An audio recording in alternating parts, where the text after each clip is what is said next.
అడుగుతుండ్రు ఇది ఏమన్యాయం అని చెప్పి సెక్రటేరియట్లో చెప్పిన మాట నేను చెప్తా ఉన్నా ఈ విధంగా మాజీ సర్పంచులు పాపం వాళ్ళు పనిచేసిన మా బిల్లులు ఇవ్వమనంటే వాళ్ళ గోస ఉచ్చుకుంటా ఉన్నారు వాళ్ళేం పాపం చేసిండ్రు ఈ విధంగా ఘోరం ఇంకా ఈ అందానికి ఏం మాట్లాడతారు కేసీఆర్ నువ్వు రా అసెంబ్లీకి నీ కాయగూరు ముచ్చట తింటానికా పిల్లలు అడిగితేనే మీకు జవాబు చెప్తలేరు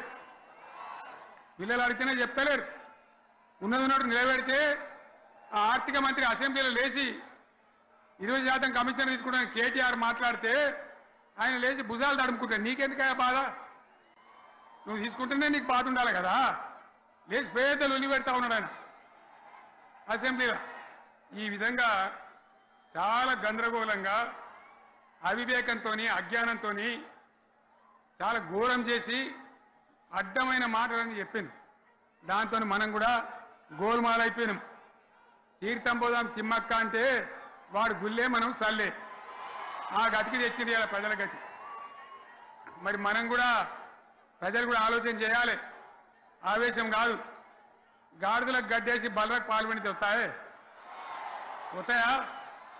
మరి ఇప్పుడు ఏం చేయాలో ఆలోచించాలి ఓ తమ్ముడు అన్నాడు హైదరాబాద్లో ఆయన ఇల్లు కూడా కొడితే కేసీఆర్ అన్నా యాడున్నావు నువ్వు రావాలి కత్తి వాంచేతలు పడితే యుద్ధం నన్ను చేయమని పడుతుంది అంతేనా ఇది కూడా విచారిస్తారు ప్రజలు మీకు అర్థం కావాలని నేను చెప్తా ఉన్నా అందుకే ఓడగొట్టుకున్న కాన్నే వెతుక్కోవాలి మీ వెంట బీఆర్ఎస్ ఉంటుంది మీ వెంట కేసీఆర్ ఉంటాడు 100% మళ్ళా తెలంగాణ విజయం సాధించాలి గులాబీ జెండా ఎగిరేయాలి అద్భుతమైన తెలంగాణను మళ్ళీ సాధించాలి ఇక బీజేపీ కథ 11 ఏళ్ళ రాజ్యం చేయబట్టి తెలంగాణకు 11 రూపాయలు ఇచ్చిండ్రా వాటిదే బబ్రాజమానం భజగోవిందం శుష్క ప్రియాలు శూన్యాస్తాలు తప్ప ఏమి ఇయ్యలే 157 కాలేజీలు పెడితే మెడికల్ కాలేజీలు ఒక్కటన్నా తెలంగాణకు ఇచ్చిండ్రా ఒక ప్రాజెక్ట్ కన్నా జాతీయ హోదా ఇచ్చిండ్రా ఇక కాంగ్రెస్ వాడు ఇట్లా అంటే బీజేపీ వాడు అట్లా ఏది లేదు ఇక ఉల్టా మనయే ఖమ్మంలో 7 మండలాలు గుంజుకున్నారు సీలేరు ప్రాజెక్టు గుంజుకున్నారు నరేంద్ర మోడీ మాట్లాడతాడు ఏం మాట్లాడతాడు తెలంగాణ వచ్చిందిరా అని తెలంగాణలో సంతోషపడితే తల్లిని చంపి బిడ్డను బతికిచ్చిండ్రు అంటాడు ఎన్నోసార్లు అంటాడు ఒక్కసారి కాదు ఈ విధంగా అది కూడా మనం వెనకొచ్చేది కాదు ఈ సందర్భంలో ఒక మాట బీజేపీ అంటే నాకు జ్ఞాపకం వచ్చింది ఇవాళ కేంద్ర ప్రభుత్వం కగార్ అనే ఆపరేషన్ పేరు మీద ఛత్తీస్గఢ్లో యువకులను గిరిజనులను ఊచకోత పోతా ఉన్నారు అది ధర్మం కాదు వీళ్ళు ఏమవుతున్నది నక్సలైట్లు ప్రతిపాదన పెడుతున్నారు మేం ప్రభుత్వం దగ్గరకు వచ్చి చర్చలు చేయడానికి సిద్ధంగా ఉన్నాము అంటున్నారు నేను కోరుతా ఉన్న కేంద్ర ప్రభుత్వాన్ని బలమున్నది కదా అని చంపుకుంటా పోవుడు కాదు అది ప్రజాస్వామ్యం కాదు ఆపరేషన్ కగార్ వెంటనే ఆపేయండి వాళ్ళని పిలిచి ఆ నక్సలైట్లను పిలిచి డెమోక్రటిక్ స్పేస్ ఇచ్చి చర్చలు జరపండి వాళ్ళు ఏం మాట్లాడతారో చూడండి అది కూడా నల్లనా తెల్లనా దేశం ముందరికి రాని కానీ అట్లా కాదు మొత్తం ఏరి పారెత్తాం కోసి పారెత్తాం నరికి పారెత్తాం అంటే మిలిటరీ ఉన్నది మీ దగ్గర కొడతారు కానీ ప్రజాస్వామ్యం అనిపించుకోదు ఈ మాట ఢిల్లీకి ఉత్తరం పంపిద్దామా మీరందరూ సపోర్ట్లు కొడితే తీర్మానంగా భావించి దాన్ని కేంద్రానికి పంపిద్దాం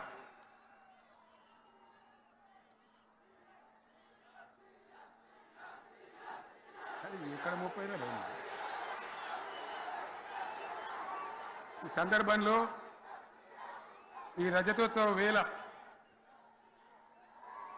నేను మీ అందరికీ ఇక్కడ ఉన్న వాళ్ళకు సభలో లేని వాళ్ళకు టీవీలో నా మాటలు వినే వాళ్లకు యావత్తు తెలంగాణ సమాజానికి బీఆర్ఎస్ గులాబీ జెండా రజతోత్సవ శుభాకాంక్షలు మరొకసారి తెలియజేస్తూ మీరందరూ కూడా ధైర్యంగా ఉండండి మళ్ళీ బీఆర్ఎస్ తెచ్చుకుందాం బ్రహ్మాండమైన పరిపాలన అందించుకుందాం వీళ్ళు జరగొచ్చేవన్నీ మళ్ళీ మంచిగా చేసుకుందాం బ్రహ్మాండంగా ముందుకు పోదాం పురోగమించుదాం ఒక అద్భుతమైన తెలంగాణ, ప్రతి వ్యక్తి ముఖంలో చిరునవ్వులు చిందించే తెలంగాణ తయారు చేసుకుందామని చెప్పి మీ అందరికీ మనవి చేస్తూ, ఇంత పెద్ద ఎత్తున ఈ సభకు గవర్నమెంట్ వచ్చిన ఏడాది నరలోనే మీరు కదిలి వచ్చిందంటే మీరు కూడా ఒక నిర్ణయానికి వచ్చినట్టు కనబడుతూనే ఉంది. ఓట్లు ఎప్పుడు వస్తాయని చూస్తాను. నేను ఇంకో మాట చెప్పాలి, ముఖ్యమైన మాట ఏంటంటే, వీళ్ళు అక్కడిక్కడ ఎందుకైనా మీరు లేచొచ్చిండ్రు ఫోటోల కోసం.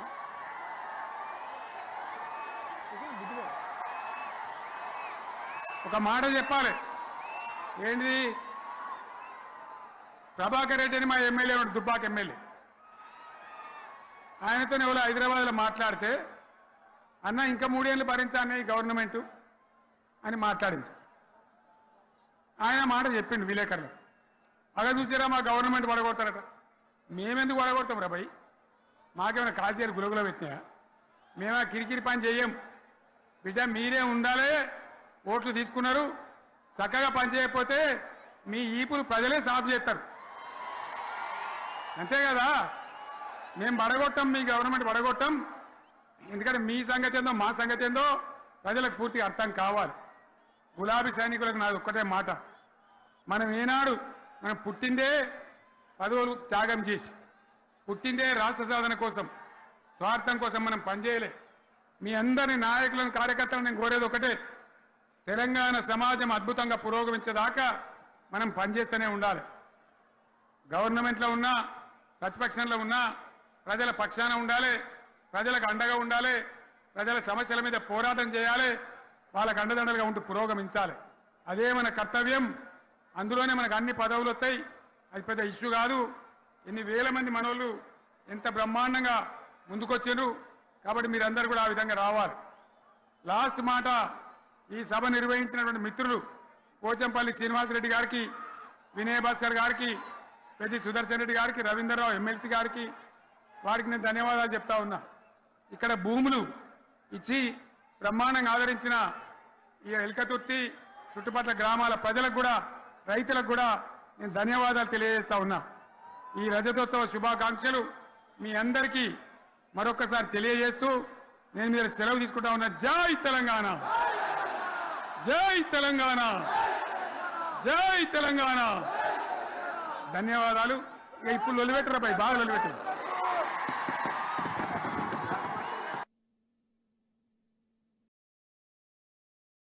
అది తెలంగాణ తల రాతను మార్చిన నవ వసంత ఋతువు. విపక్ష దోపిడి విలయంలో విలవిలలాడిన వేదన, అస్తిత్వంకై ఆరాటపడిన ఆత్మ గౌరవ భావన. పిడికిలెత్తిన కేసీఆర్ గొంతులో ప్రళయ గర్జన.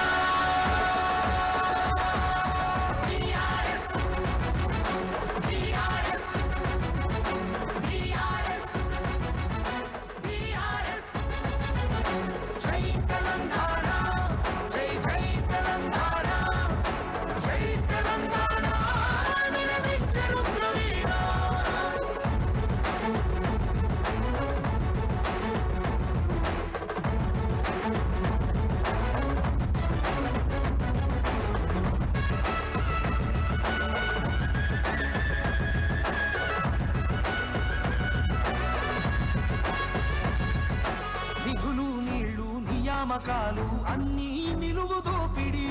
పిడికిలెత్తితే కాల్చి చంపిన రక్త చరిత్రల రాపిడి.